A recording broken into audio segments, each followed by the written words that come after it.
Today is June 26, 2026, and if you receive CPP, OAS, or GIS, your payment landed in your account today. But here is something a lot of seniors never actually stop to ask. Is the amount that landed the amount you are actually supposed to be receiving? Not the maximum, not someone else's number, your number. Because today, of all days, is the right day to look at what these programs actually pay in 2026, what the maximums really are, and what the gap between the maximum and what most people receive tells you about whether your retirement income is working the way it should. Stay with me until the end. There is something about the GIS that catches thousands of seniors completely off guard, and it costs them real money every single year without a single warning from Service Canada. If you are not subscribed yet, do that now and turn on the bell. These amounts change every quarter, and when the numbers shift, nobody from the government sends you a plain English explanation of what it means for you. That is exactly what this channel is here to do. Let's start with CPP, because it is the one most people anchor their retirement expectations to. For someone who started collecting their CPP retirement pension at age 65 in January 2026, the maximum monthly amount is $1,507.65. That is confirmed directly by Service Canada. The average monthly amount for new CPP beneficiaries for the April to June 2026 quarter is $925.35. Read those two numbers again.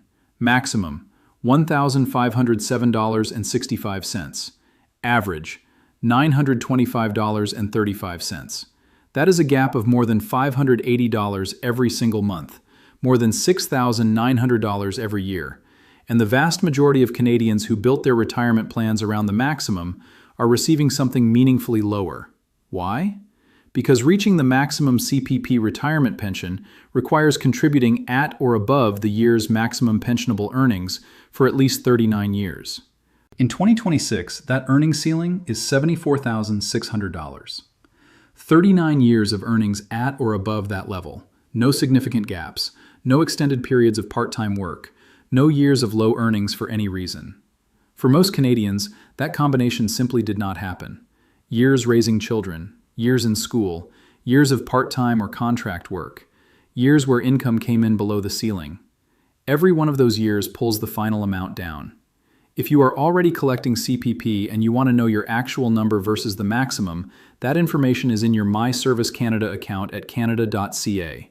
Sign in, go to the Canada Pension Plan section, and look at your contribution history year by year.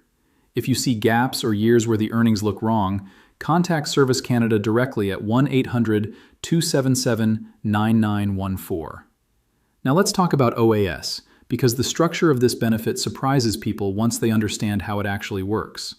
For the April to June 2026 quarter, which covers today's June 26 deposit, the maximum OAS pension for seniors aged 65 to 74 is $743.05 per month. For seniors aged 75 and older, the maximum is $817.36 per month. That higher amount for the 75-plus group reflects a permanent 10% enhancement that the federal government introduced in July 2022. If you turn 75 at any point, that increase was applied automatically the month following your birthday. You did not need to apply. It happened on its own. OAS is not based on contributions. It is based on how long you have lived in Canada after age 18. To receive the full OAS pension, you need 40 or more years of Canadian residence after your 18th birthday.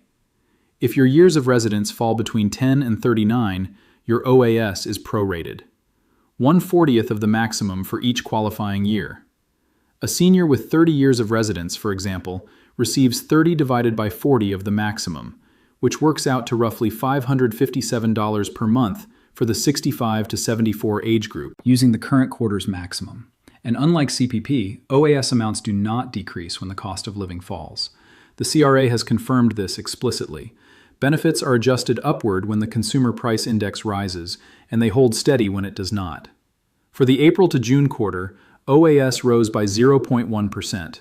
Over the past year, from April 2025 to April 2026, the total increase was 2.1%, and already confirmed for the July 29th deposit, OAS amounts are rising again by 1.2%, bringing the maximum for ages 65 to 74 to approximately $751.97, and the maximum for the 75-plus group to approximately $827.17. That increase is locked in. It is coming on July 29th. Now here is where the conversation needs to go somewhere most seniors have not heard clearly enough.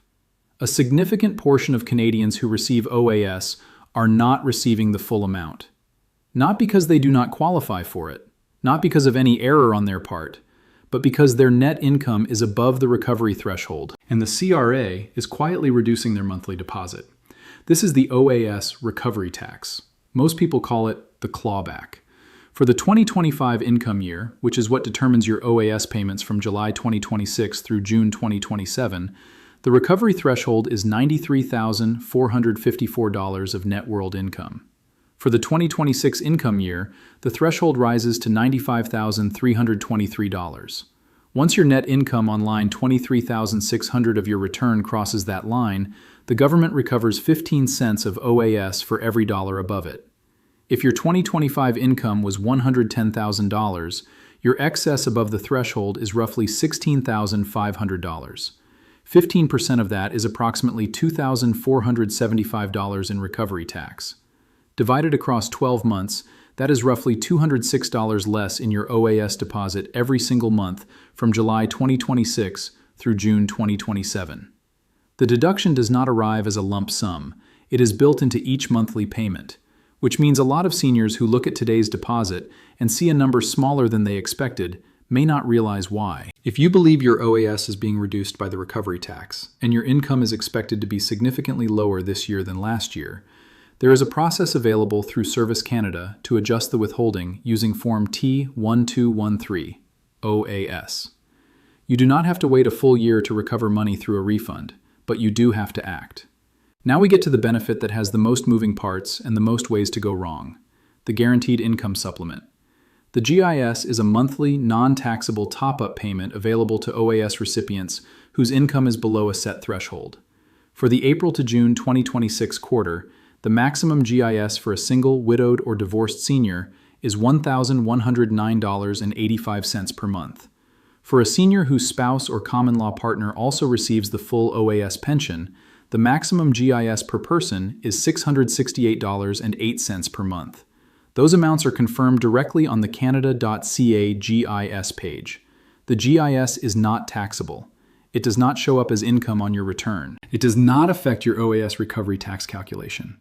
It is one of the cleanest benefits in the system. But here is the part that costs seniors money every single year. The GIS is recalculated every July, and it is based on your income from the prior tax year. If you do not file your tax return, Service Canada cannot recalculate your GIS for the next payment period.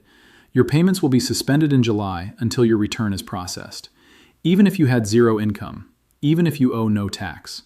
The return has to be filed by April 30th, or you risk a gap in payments.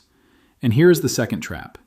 If you had an unusually high income year, a larger RRIF withdrawal, a capital gain, a one-time event of any kind, your GIS for the following July to June period will be calculated on that higher income. That means seniors who had a temporary income spike in 2025 may be receiving a lower GIS right now in 2026. If that applies to you, and your income has since returned to its normal, lower level, there is a process to apply to have your GIS calculated based on your estimated current year income instead. Contact Service Canada directly. The number is 1-800-277-9914. Ask specifically about having your GIS reassessed based on your current year income estimate. If your income genuinely dropped after an unusual year, this can make a meaningful difference to what lands in your account every single month. There is one more piece most people miss when they think about the GIS. The GIS has a partial employment income exemption. If you earn employment income or self-employment income, the first $5,000 you earn each year is excluded entirely from the income calculation used to determine your GIS. For amounts between $5,000 and $15,000 in employment income, only 50% of the excess is counted against your GIS.